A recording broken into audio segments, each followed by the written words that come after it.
Alors, salut tout le monde, je suis Lambert Kwasi, soyez les bienvenus. Nous allons vous présenter quelques principes fondamentaux dans le choix de vos tokens, de vos coins, de vos altcoins ou bien de vos stablecoins. Voilà, si vous savez les choisir, si vous savez comment vous y prendre, vous allez vous faire de l'argent. OK? Vous savez, vous le savez vous-même que aujourd'hui, les coins, les tokens, les altcoins, les stablecoins, ce sont des opportunités. Ce sont des opportunités, mais le problème est que souvent, nous entrons au mauvais moment. Est-ce que vous savez qu'il y a des sites Internet où on peut voir d'avance quelles sont les crypto-monnaies qui seront lancées bientôt? Ou bien quelles sont les crypto-monnaies qui sont en cours actuellement, où le ICO a été est en cours, et puis où ça a été déjà lancé.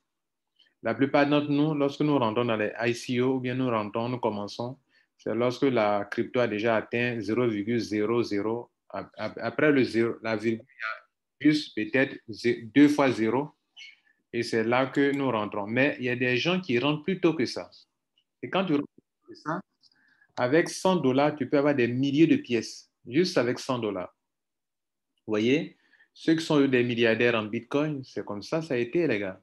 Vous comprenez? Donc, le ICO, comme on dit la ICO, ben, en anglais, ICO, c'est une option, c'est une solution de levée de fonds, OK? Une entreprise a un projet et donc elle demande des levées de fonds. C'est comme si vous venez participer à leur projet, donc plus tard, elle vous donne l'occasion de vous faire de l'argent. Maintenant, ce que vous devez savoir, et qui est vraiment important, c'est que ce n'est pas la compagnie qui va vous payer de l'argent. Vous comprenez? C'est ce qui est intéressant, ce qu'il faut comprendre. C'est-à-dire, ce n'est pas la compagnie qui va vous payer des millions. Non, ce n'est pas la compagnie qui va vous payer de l'argent. D'autres se disent, mais est-ce que cette compagnie aura l'argent pour me payer? Je prends l'exemple de certaines compagnies de crypto, pardon, d'investissement d'argent qui ont créé des tokens.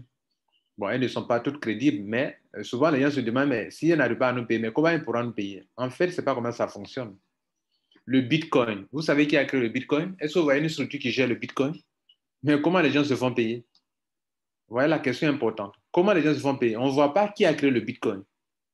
C'est un système qui a été lancé par un certain Satoshi Nakamoto qui se cache. C'est un pseudo d'ailleurs. Mais il ne s'est jamais montré. Peut-être on pourrait le tuer. Avec sa concurrence des structures financières. Alors, donc, comment est-ce que les gens se font payer? Tout dépend des principes, des fondamentaux que je vous enseigne maintenant. C'est-à-dire, si tout ça c'est déjà réuni, même s'il n'existe pas une structure qui paye les gens auront beaucoup d'argent. Ça, il faut que le sachiez. Très important. Donc, on va aller rapidement. On a maximum 30 minutes à passer ensemble. OK? Et puis, on va arrêter là. Alors, la première chose qu'il faut noter, ce sont les besoins. C'est-à-dire, aujourd'hui, la blockchain, c'est la deuxième grande innovation après l'Internet.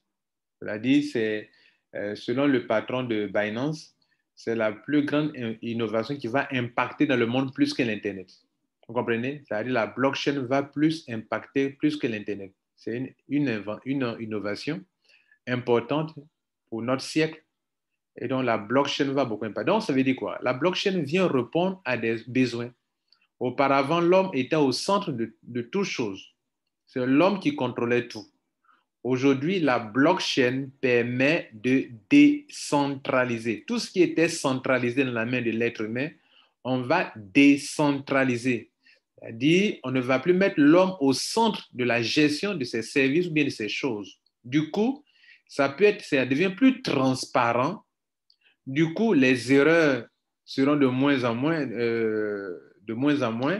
hein? Il y aura moins d'erreurs parce que ce n'est plus un être humain qui est fatigué, qui a des soucis, qui a des inquiétudes, qui souvent a des penchants, peut avoir pitié, peut faire des favoritismes. Donc, ce n'est plus ça. C'est de l'intelligence artificielle, c'est une blockchain, un programme qui n'a pas de sentiment et qui va suivre les règles qu'on lui aura communiquées. Donc, la blockchain, un token ou bien un coin doit venir répondre à un besoin de l'humanité, à un besoin des êtres humains.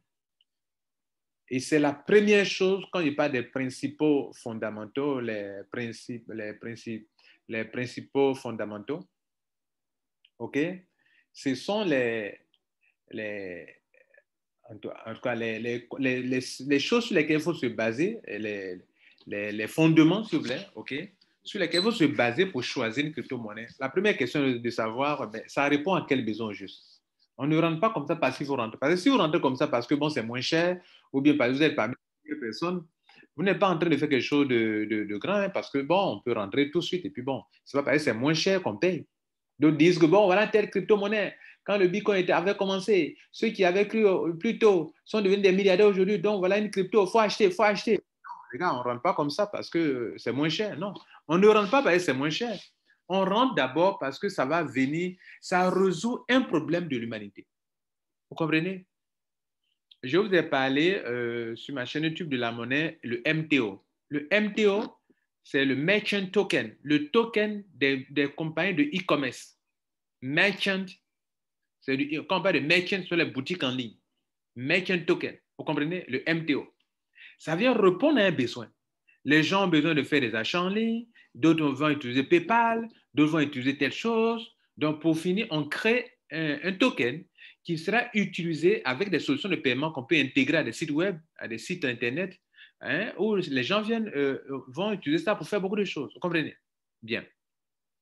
Aujourd'hui, je vous ai parlé d'une monnaie du nom de, comment on appelle ça, Zenic, de la compagnie Safi International, qui est une entreprise réelle qui vient répondre à un besoin, c'est-à-dire ils veulent combiner les services des banques, OK, et puis la blockchain.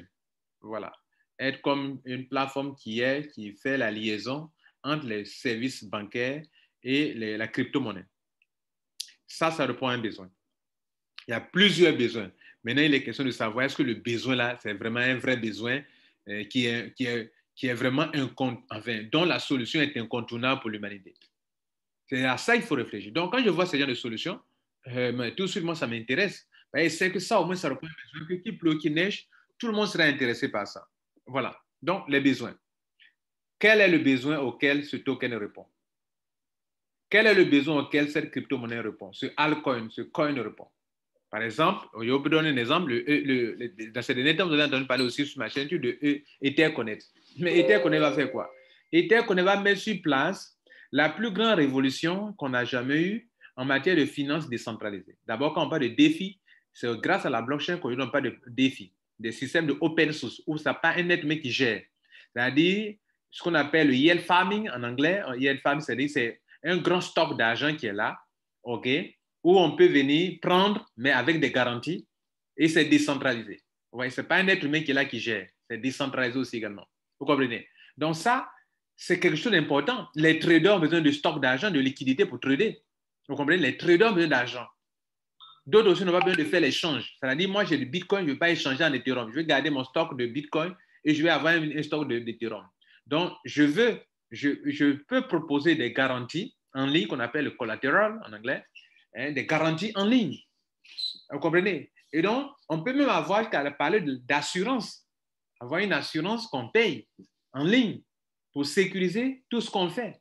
Et ça, la défi, la finance décentralisée, répond à ce besoin. Et c'est pour ça qu'on parle d'Etherconnect. Etherconnect veut révolutionner ce domaine-là. C'est pour ça, vous voyez que récemment, même le site internet Yahoo Finance, yahoo.com, le site internet Yahoo en a parlé pour Etherconnect, le EFI. Le EFI qui est la solution de Etherconnect. Vous comprenez? Voilà. Donc, tout ça, on peut citer plein d'autres crypto-monnaies qui répondent à un vrai besoin. Par exemple, comment on appelle le G99. Le G99, bon, au tout début, hein, le projet, c'est de faire en sorte que le G l'avait dit quoi? Le G, bon, gold, peut-être. Voilà, pour dire que l'or, le lingot d'or, l'or que les gens achètent, il faut donner l'occasion à des gens d'acquérir l'or et en même temps faire un système de transfert transfert de valeur d'actifs. Voilà, l'or, c'est un actif. Hein. L'or prend de la valeur aussi également, n'est-ce pas?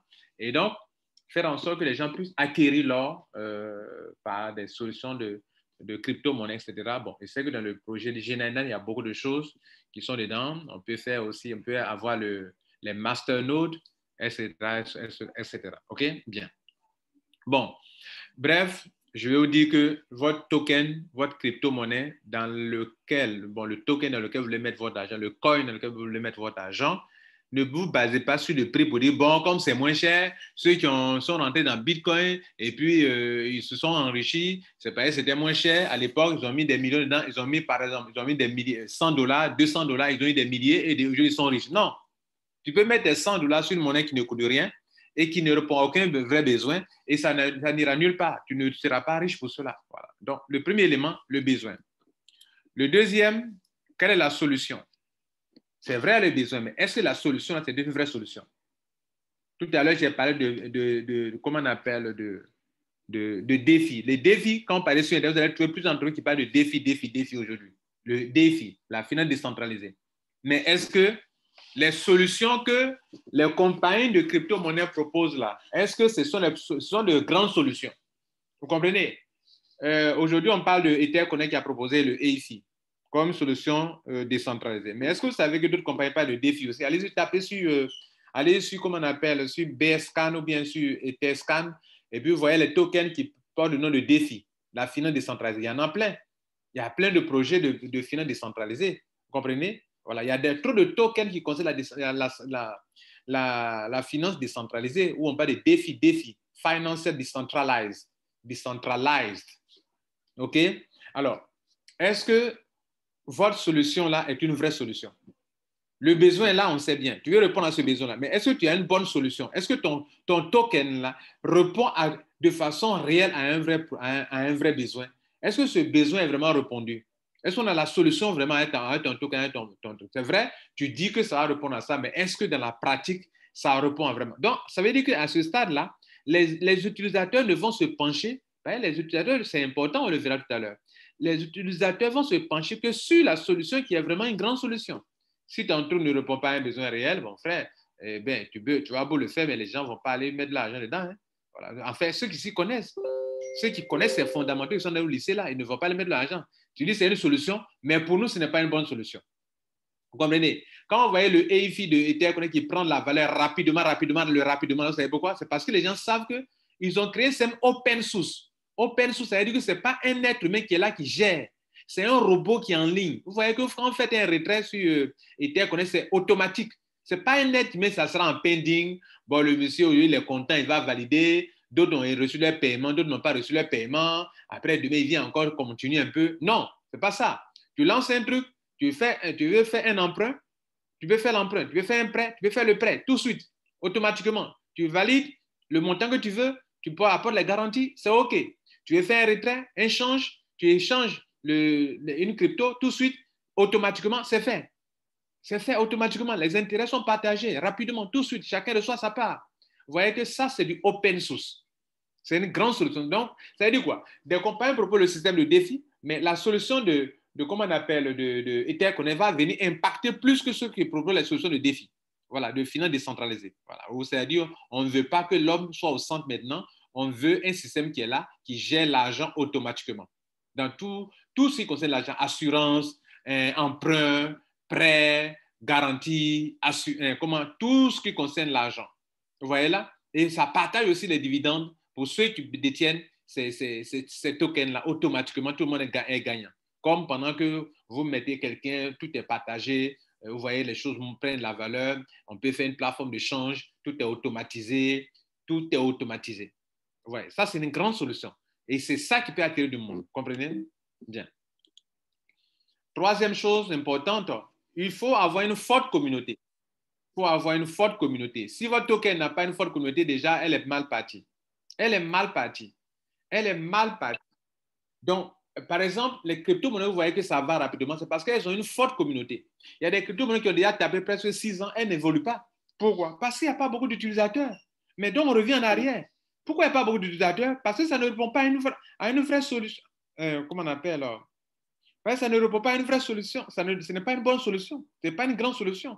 Et pourquoi? Parce qu'il n'y a pas un besoin réel auquel ça répond. Donc, c'est la base. Besoin, solution.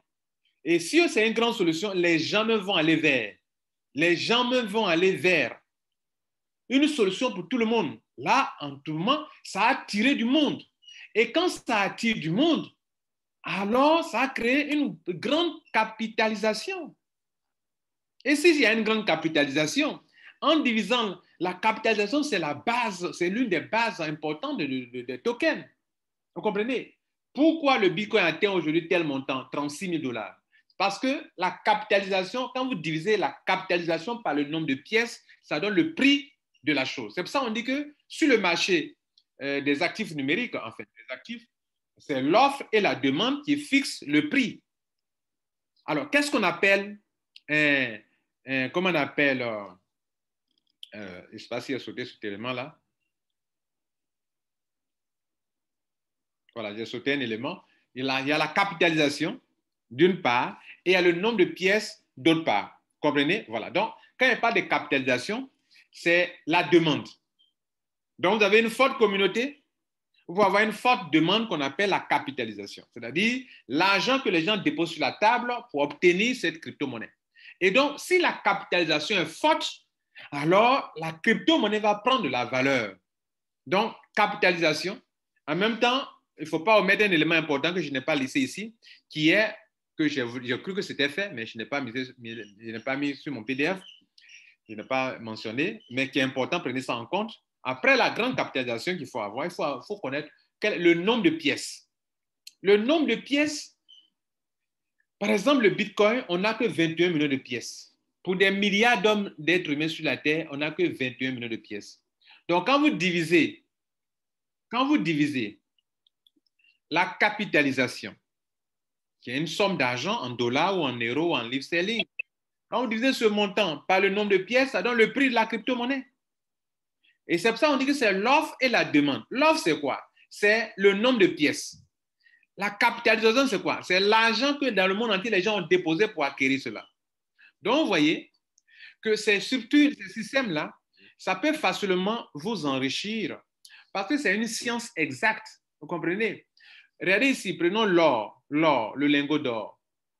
Vous avez 1 kilogramme d'or. Mais plus le kilogramme d'or, le poids n'a pas augmenté. Mais si de plus en plus de personnes réclament l'or, le kilogramme qui est là va prendre la valeur. Vous voyez là? Ça va prendre la valeur. Le kilogramme n'a pas augmenté, mais sa valeur augmente. Pourquoi sa valeur augmente? Parce que la demande est forte. Ou si vous voulez, l'argent que les gens déposent sur la table pour acquérir ce kilogramme d'or, l'argent devient tellement élevé qu'en divisant cette somme d'argent par le kilogramme d'or, un kilogramme devient de plus en plus cher. Vous voyez, c'est la même chose pour les crypto-monnaies. Il y a d'une part la capitalisation, qui est la demande. D'autre part, il y a le nombre de pièces, qui est l'offre. En divisant la demande, la capitalisation, par l'offre, qui est le nombre de pièces précises, parce qu'en crypto-monnaie, au niveau de la blockchain, quand vous émettez des pièces de coin, de altcoin, de token, il y a un certain nombre de pièces exactes. Et donc, le nombre de pièces ne va jamais changer. Comme je le disais tout à l'heure, le kilogramme d'or ne va jamais changer. Donc, comme le nombre de pièces n'augmente pas, mais la capitalisation, vous avez une forte communauté qui commence à utiliser. Le nombre de pièces ne fait que s'augmenter. Vous savez qu'un jour, le Bitcoin va atteindre 100 000 $. Parce que pour quelque chose qui n'est que 21 millions de pièces, des milliards d'êtres humains vont vouloir l'utiliser. Cela est valable aussi pour toutes les crypto-monnaies que vous avez souvent à votre disposition. Vous voyez, plus on va avancer, plus la capitalisation ne fera que s'augmenter. Mais le nombre de pièces ne va jamais bouger. C'est fixe. C'est fixe. Et donc, comme c'est fixe, alors la valeur va augmenter. Puis à un certain moment, dans certaines options au niveau de la gestion, on peut brûler même des pièces. On peut brûler certaines pièces. Si on brûle certaines pièces, alors ça va encore renforcer la valeur de la monnaie puisque le nombre de pièces ayant diminué, en divisant la capitalisation qui est la demande par le nombre de pièces disponibles, alors la valeur de l'unité prend de la valeur.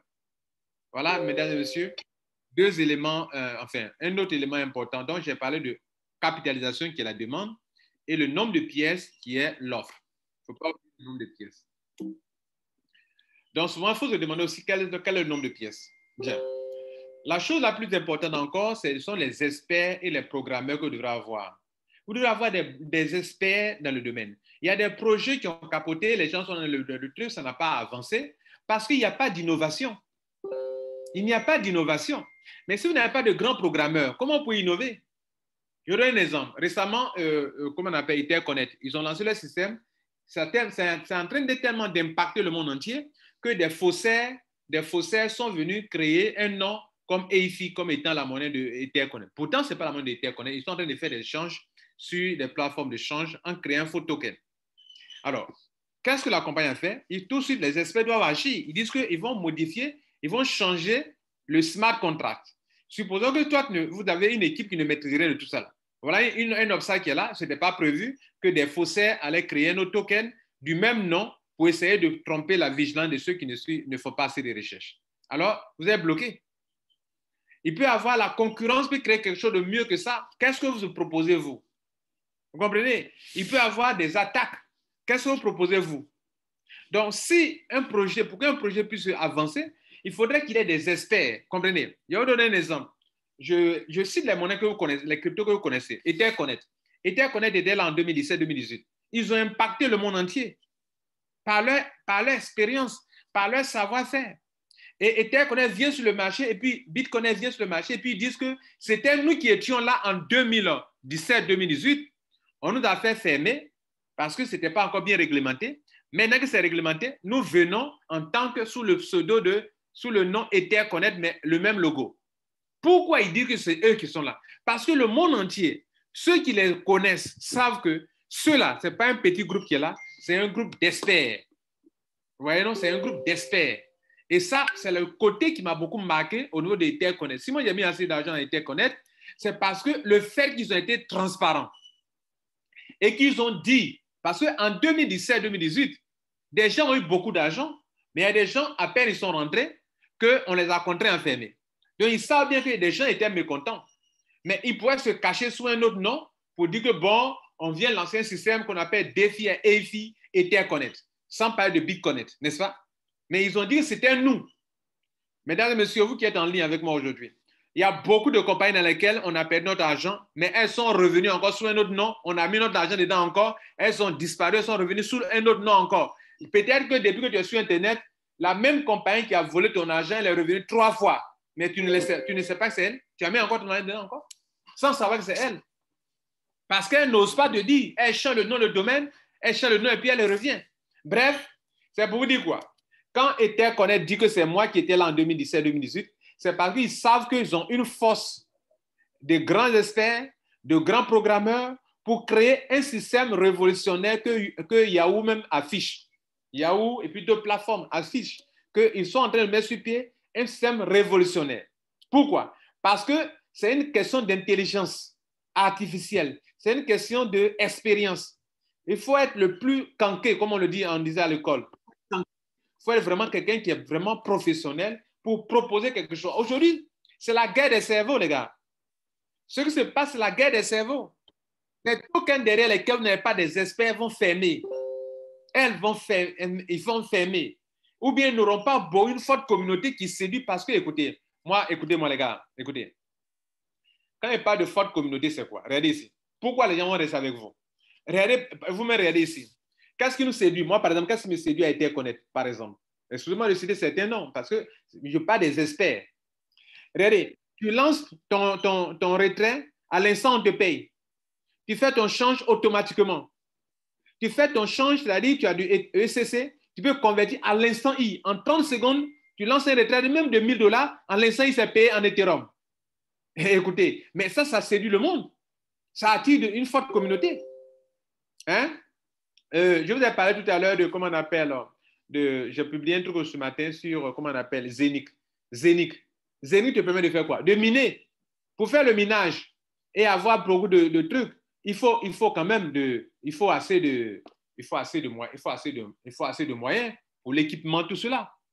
Les Zenic te permet, toi, depuis ta maison, ton ordinateur, depuis ta maison, tu commences à miner une crypto-monnaie et qui est sur le champ échangeable. Là, tu peux miner tout de suite. Tout ce qui a été miné aujourd'hui, tu peux aller sur Uniswap pour aller swapper et puis commencer à utiliser ça, avoir ça dans la crypto-monnaie que tu veux. Donc, est-ce que vous comprenez ça? C'est-à-dire, toi, tu mines. Ça, c'est une autre technologie. Ça, ce sont les experts qui ont créé SEM qui permet aux gens de miner sur le champ. Je parle de comment on appelle, de Safi International qui a son token qu'on appelle le Zenith Coin. C'est-à-dire, toi, tu prends une position aujourd'hui, tu peux miner toi-même.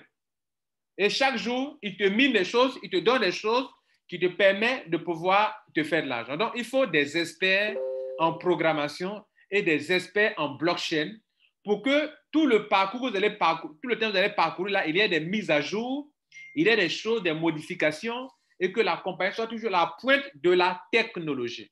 Sinon, vous ne pourrez pas aller loin. OK? Bien. La dernière chose à laquelle je vais parler avec vous, c'est ce qu'on appelle la feuille de route. La feuille de route, il faut une feuille de route. Tout ce qu'on appelle le roadmap. Il faut une feuille de route. La crypto-monnaie, là, d'abord, pourquoi ils vont créer? Ça doit être affiché. Et puis, où on s'en va? En 2019, ils ont fait quoi? En 2020, c'est quoi qui est prévu? Ou bien c'est quoi qui a été prévu? En 2021, c'est quoi qui est prévu? On est en juin. On est en juin. Aujourd'hui, pendant que j'ai fait cette vidéo, cette conférence avec vous, nous sommes le 29 juin. Et en juillet, et en septembre, et en octobre, c'est quoi qui est prévu? On doit le savoir. En tout cas, pour l'année 2021, on doit savoir ce qui est prévu. Et en 2022, c'est quoi qui est prévu? Et ça, vous devrez le savoir. Donc, avant de rentrer de faire un business de crypto-monnaie, tous ces éléments que je viens de citer là, vous devrez les avoir. OK? On a parlé de quoi? On a parlé du besoin. OK?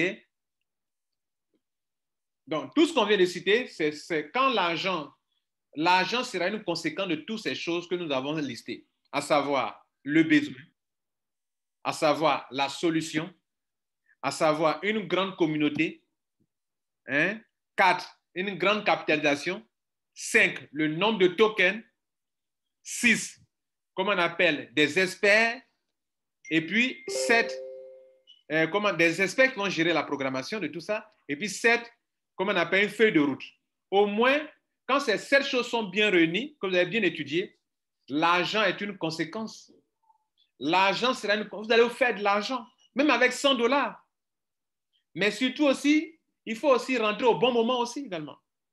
Et pour avoir une forte communauté, les gens, les compagnies permettent que d'autres on puisse se parrainer. Ce n'est pas une mauvaise chose. Maintenant, je disais au début que l'argent que vous allez avoir, cet argent-là, ça ne vient pas de la compagnie forcément, non. Ça ne vient pas de la compagnie. C'est comme si la compagnie a créé un système qui attire du monde. Et elle vous a donné un morceau de son système qui sont les tokens dans votre main. C'est sa chose. C'est elle qui a créé sa chose. Et comme vous l'avez aidé au début, et que de plus en plus d'utilisateurs veulent cette chose que tu détiens, elle te permet, toi, d'aller sur des plateformes de change pour te récupérer non seulement ce que tu as mis dedans, mais avoir une plus-value. On parle de spéculation. Là, tu auras spéculé. Mais tu t'auras comporté comme un actionnaire qui participe à un projet dont on parle de levée de fonds. En fait, le ICO, c'est Initial Coin Offering. Au début du lancement d'un projet, la compagnie fait un appel à des gens qui peuvent venir l'aider. Et donc, à commencer son projet. Donc, le token, vous voyez, ils ne sont pas lâchés quelque chose quelque part. Non, c'est quelque chose qu'on donne, mais quelque chose qui doit répondre à un besoin. La blockchain doit répondre à un besoin. La blockchain, c'est un système qui est là, qu'on peut programmer de multiples façons pour répondre à des besoins sociaux, à des besoins d'entreprise, à des besoins de fintech, etc. Donc, vous l'avez aidé. Et donc, plus tard, le nombre de pièces là, c'est limité. Toi, tu dois en prendre une quantité pour garder, pour que plus tard, quand le projet va prendre et que de plus en plus de personnes auront besoin de ce token avant de satisfaire leurs besoins dans tel ou tel domaine, puis si tu n'as pas ce token, tu n'as pas ce coin, tu ne peux pas satisfaire ton besoin. La satisfaction du besoin pour lequel la solution est là passe nécessairement par ce token-là. Donc, tous ceux qui détiennent ça, qui ont aidé la compagnie leur a donné un morceau de son système, de son token, pour que demain, quand le service va prendre, tous ceux qui vont être sollicités ce service pour répondre à leurs besoins puissent payer quelque chose. Et en payant quelque chose, vous qui en détenez, vous faites de l'argent. Mesdames et messieurs, mes 30 minutes sont écoulées. On va s'arrêter là et je vous remercie. Donc, à vous de prendre les dispositions utiles pour bénéficier de ce genre de système. Et donc, désormais, quand vous allez rentrer dans un système de ICO ou bien un token qui existe déjà, on vient de vous informer, alors n'entrez pas comme ça. Pas comme ça parce qu'il faut rentrer. Posez-vous ces questions-là. Quel est le besoin? Quelle est la solution? Hein?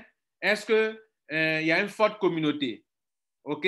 Quelle est la capitalisation en cours actuellement pour que la monnaie ait telle valeur? Quelle est sa capitalisation? Quel est le nombre de coins, de tokens? Est-ce qu'il y a des experts qui sont là? Est-ce que la compagnie a une forte à des gens, des grands programmeurs, des grands experts qui sont derrière? Vous comprenez?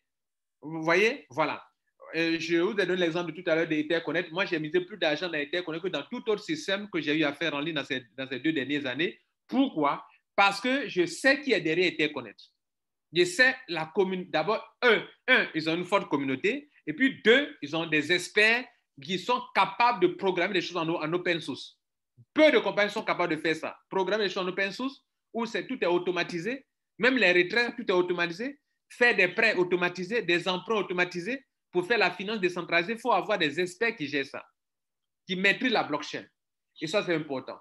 Et puis, quand vous avez tout ça, il faut voir la feuille de route. Mesdames et messieurs, voilà donc ce pourquoi je vous ai convié à cette rencontre. Je vous remercie pour votre présence et j'espère que vous avez appris quelque chose.